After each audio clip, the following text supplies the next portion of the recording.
sehat dan salam bahagia Bapak Ibu calon guru penggerak dimanapun berada. Perkenalkan, saya Adrianus Malodaga SPD, calon guru penggerak Angkatan 10 dari Kabupaten Ende. Pada demonstrasi kontekstual modul 1.4 ini, saya akan menampilkan sebuah video praktik penerapan segitiga restitusi dalam menyelesaikan sebuah permasalahan siswa yang ada di sekolah saya. Sebagai gambaran bahwa segitiga restitusi adalah suatu proses dialog yang dijalankan oleh guru atau orang tua agar dapat menghasilkan murid yang mandiri dan bertanggung jawab. Pada segitiga restitusi terdapat 3 tahapan, yaitu menstabilkan identitas, memvalidasi tindakan yang salah, dan menanyakan keyakinan. Pada tahapan menstabilkan identitas, dilakukan berdasarkan prinsip membuat kesalahan adalah bagian dari proses pembelajaran yang nantinya akan menggeser identitas gagal ke identitas sukses. Selanjutnya, memvalidasi tindakan yang salah yang dilakukan berdasarkan prinsip setiap perilaku berupaya memenuhi suatu kebutuhan tertentu. Guru akan bergeser dari pemikiran stimulus respon menjadi proaktif, sehingga mengenali dan mengakui kebutuhan murid akan memperbaiki hubungan murid dengan guru. Dan tahap terakhir adalah menanyakan keyakinan. Pada tahap ini, murid akan diberi pertanyaan-pertanyaan yang bermakna untuk memunculkan motivasi secara intrinsik, sehingga murid mampu mengaitkan keyakinannya dengan tindakan yang salah. Berikut adalah contoh kasus pertama dan penyelesaian masalahnya dengan segitiga restitusi.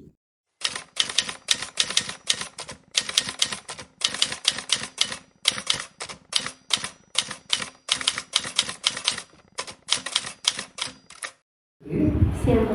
Tadi itu Bapak ada dengar laporan dari ketua kelas. Kamu ada berkelahi dengan Virgin di kelas tadi. Iya, Pak. Kenapa sampai berkelahi dengan Virgin? Saya kesal sekali dengan sikapnya Virgin itu, Pak. Sampai yang membuat kamu kesal itu apa sebenarnya dengan Virgin? Saya tidak suka dengan Virgin kalau dia hanya bermain pas praktikum IPA, sedangkan teman-teman lain sibuk kerja pengamatan. Oh begitu, begitu aja. Kan kamu marah atau kamu kesal toh? Bapak juga kalau jadi ketua kelompok seperti kamu, pasti Bapak juga marah sama seperti kamu. Iya, Pak. Terus apa yang kamu lakukan kepada Virgin waktu di kelas? Oh, saya marah-marah, Pak. Saya tanpa sadar tuh saya lempar dia punya buku lewat jendela sampai terjadi keributan, Pak. Oh begitu. Pasti kamu punya alasan toh sampai kamu marah-marah, kamu melempar buku dia sampai keluar jendela. Alasannya apa kira-kira? Iya, Pak. Masa saya sebagai ketua kelompok hanya lihat dia bermain saja. Posisi satu teman tuh kerja tugas praktikum. Oh wajar. Kalau begitu tuh wajar kamu marah-marah. Karena kamu memiliki tanggung jawab sebenarnya itu. Sebagai ketua kelompok, sebagai orang kepercayaan daripada guru yang memberikan mata pelajaran waktu itu. Sebenarnya Bapak tuh mengapresiasi tindakan kamu itu. Karena kamu tidak melakukan hal-hal yang berlebihan seperti kamu tempelin teman atau memukul.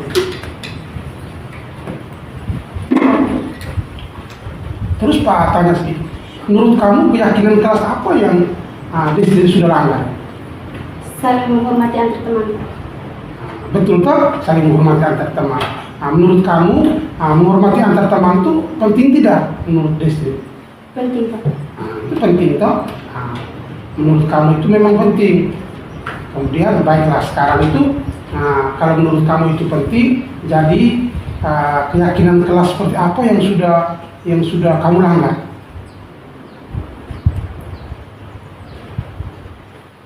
Saling menghormati antar teman. Itu kamu tahu sendiri toh, saling menghormati antar teman. Jadi kamu Destri bersedia memperbaiki hal tersebut? Bersedia. Oh bersedia, oke. Apa yang akan Destri lakukan untuk memperbaiki masalah-masalah yang telah Destri lakukan di kelas tadi? Harus lebih bersabar lagi, Pak. Lebih bersabar. Selain itu, apa yang akan Destri lakukan lagi selain bersabar? Saya harus minta maaf dan bila terjadi kesalahan yang serupa, saya akan melaporkan kepada guru mata pelajaran. Ya, keputusan yang Destin ambil itu sudah tepat sekali ya. Semangat selalu ya, semangat selalu. Nama saya Desri, dari kelas 7A.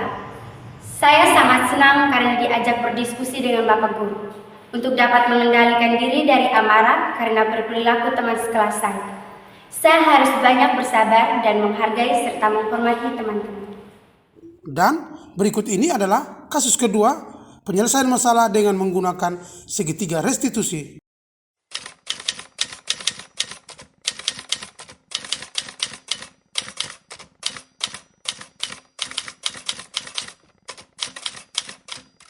Selamat siang anak Tasya. Siang Pak. Ya.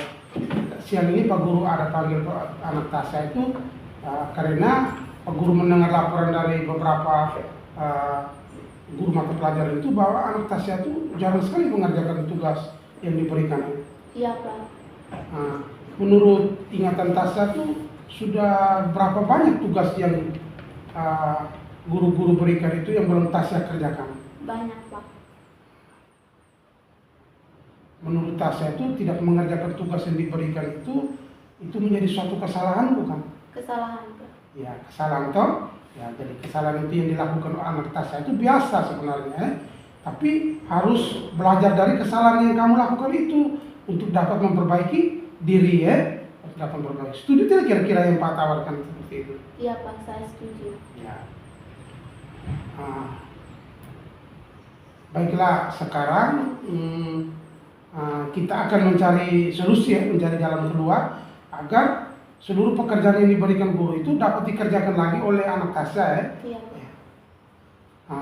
Kamu tidak mengerjakan tugas itu kira-kira pasti punya alasan. Apa alasan yang membuat anak Tasya sampai tidak mengerjakan tugas yang diberikan? Karena saya sering bermain HP dan jadi saya lupa bahwa ada tugas rumah. Ya, itu berarti ada alasan toh anak Tasya sering bermain HP sehingga jarang mengerjakan tugas rumah toh. Ya. Jadi dalam hal ini anak Tasya tahu tidak bahwa kesepakatan apa yang anak Tasya sudah langgar yang sesuai dengan kesepakatan kelas yang sudah kita buat? Tahu Pak. Kesepakatan apa kira-kira yang sudah anak Tasya melanggar? Tanggung jawab. Ya, tanggung jawab. Menurut anak Tasya itu kan tanggung jawab toh. Menurut anak Tasya tanggung jawab itu penting tidak? Sangat penting Pak. Sangat penting ya, betul. Tanggung jawab itu sangat penting ya. Untuk menjadi seorang manusia harus memiliki nilai tanggung jawab dalam diri. Anak Tasya sebagai seorang siswa toh harus punya tanggung jawab menyelesaikan semua soal-soal tugas-tugas yang diberikan oleh Bapak Ibu guru ya. Hal apa yang akan kamu lakukan agar tugas-tugas itu dapat diselesaikan lagi kira-kira? Saya akan kurangi bermain agar dapat menyelesaikan tugas yang diberikan guru. Ya, jadi anak Tasya sudah mengambil keputusan untuk tidak lagi bermain. Bukan berarti tidak bermain, tapi mengurangi permainan ya, agar ada waktu yang dapat diselesaikan, dapat menyelesaikan tugas-tugas yang diberikan ya. Ada bisa membagi waktu bermain dan waktu mengerjakan tugas ya. Di kesempatan ini nanti Pak Guru akan bekerja sama dengan orang tua anak Tasya ya, supaya bisa mengontrol Tasya dalam kesehariannya, agar bisa membagi waktu bermain dan waktu mengerjakan tugas ya. Sekarang kita sudah bisa mendapatkan solusinya toh. Anak Tasya sudah bisa mengurangi, bisa berjanji untuk mengurangi bermain. Bisa ya. Ya, oke. Terima kasih. Pak Guru sangat bersyukur karena anak Tasya sudah menyadari itu. Sudah berjanji untuk tidak lagi bermain lebih lama ya, lebih banyak mengerjakan tugas-tugas yang diberikan. Terima kasih. Itu saja yang Pak Guru konsultasi dengan anak Tasya ya. Selamat siang. Silakan anak Tasya bisa kembali ke kelasnya ya. Nama saya Tasya, saya dari kelas 8B. Saya sangat senang karena diajak berdiskusi dengan Bapak Guru untuk dapat menyelesaikan masalah yang saya hadapi. Saya berjanji untuk tidak bermain lagi agar tugas-tugas yang diberikan dapat saya selesaikan dengan tepat waktu. Semoga video ini bermanfaat bagi Bapak Ibu sekalian dalam penyelesaian masalah di sekolah dengan menggunakan segitiga restitusi.